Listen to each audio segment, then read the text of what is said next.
Hey, welcome back everybody to Bro Do It Yourself Condo Renovation. This is series number 11, and I'm Brian. And I'm going to give you an update on what we're doing today. This is my next project, my condenser, and I want to move it off of this plastic. You look at it. This is all going to be new deck here. And what I want to do is put this on a concrete pad. I have cardboard tubes. I think I got those out of a carpet roll I was going to use to send some stuff I was doing on eBay and saved them.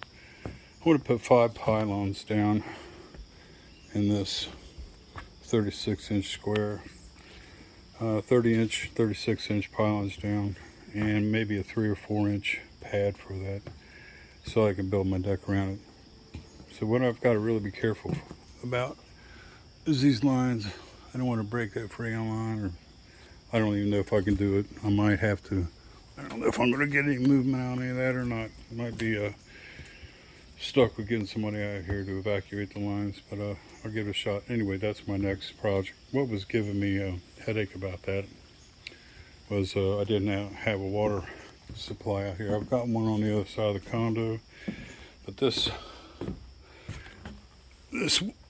Woodford, what I come to find out, is called a Silcock, or a wall hydrant, or a faucet, or a spigot, but frost-free. And I think the vernacular in the plumber's world is Silcock, so that's what we're going to call it. Anyway, I got that thing hooked up, and I'll give you an update on what I had to go through with that. Now I have a water source, so I can mix up concrete out here and try to get that. I'm going to get a pergola from here to over here to block the sun, because I mean it's just like a heat lamp through my patio door here. So when I get all this replaced, and I'll have a pergola here hopefully, but then I need to sink some and also for structural integrity, I want to keep this plane. This is my dad's clematis, so I want to keep that and probably put out some Menavilla out here or something, or some Chinese wisteria. Anyway, I like to keep this little area right here, and I'm not going to be able to put a sill down there to the concrete, so that means about every 6 feet or so I'll have to determine. I'm thinking about cutting this off, going straight here. But anyway, what I'm trying to get at is I need to have some concrete pillars or stanchions, or whatever you call them, to put the joists on, and that's going to involve a lot of quickcrete. Anyway, to get that done, now I've got a water supply. But I had an issue with the Silcock that I alluded to in my past videos, and it had to do with a leak in the line. I thought it was the Silcock itself, but I come to find out that it was not. That it was this line right here. Now, when I put this new floor down, I put molding in. You can see I put molding in, and there was about a 2.5, 3 foot section on the side of this wall here. This is the kind of thing that happens. This sill here, I had 3 brads in it. That brad that I put in the middle here was using a pass load, and the brads were pretty long. So what had happened, that 1 in a million chance of hitting this thing. Of course, I didn't know. But if you look here, I emulated this because that was such a shitty job on that solder joint there. And Lord knows it might have been leaking there too. I don't know. Didn't find out until I tore the wall apart. But you can see where this little hole is right here. I couldn't have used a micrometer and got it any more centered than this hole right here. Let me see if I camera's gonna pick it up. Yep, see that? That hole right there? Isn't that sad? Sad, sad, sad.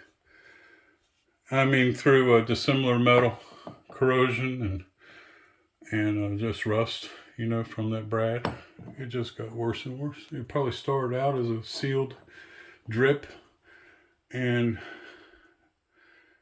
just got worse. Anyway, so I thought it was the Silcock back here that was leaking, and I replaced this Woodford. I replaced the Silcock with a Woodford hydrant, and that thing it didn't help. So the reason this wall is all jacked up, there's another reason that I had to get in here too, is I thought my dad had moved this hydrant, but he had not. So what had happened is when they built this condominium, they had a 1-inch hole here, a 1-inch hole here, and a 1-inch hole here, and they're kind of level. So rather than fix that, this is the kind of shoddy workmanship you can expect. They just bent that to go to that. How sad is that?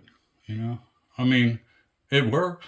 I mean, this thing was built in '76 and it worked, but there was no support for it. So any kind of a torque load that you're putting back here, take a chance on compromising these solder joints and twisting this thing. And it's just, of course, we didn't have the coupler back here. It went directly into this, 45L and then back in there. So what I did is I didn't want to use shark bite back here. I've had real good history with shark bite. I never have had one leak yet, you know, but I'm using them for years, so I'm quite familiar with them, but I'm just old school. So what I did is took a Sawzall and just got all that, sawzed it, and then into that to remove that tube, just get it out of there. And the way I wanted to give it a little bit of a, I've heard that that's the way to go, is give it a little bit of an angle so that it'll drain out of there right. And shoot, I can even shoot air on it through the hose if I want. No, I can't. I thought I could. Before I was thinking about using some kind of a spigot inside, but I just got a unloader valve, or what do you call it, drip here on that valve in there. Anyway, I'll show you that in a minute. But I want to point out is a little idea that I used when I was trying to isolate or give that expansion tank on my water heater some integrity. It worked really well because I got one of these tube hangers, tube supports, these copper tube supports. Normally what happens with a tube support is you buy it and it comes in these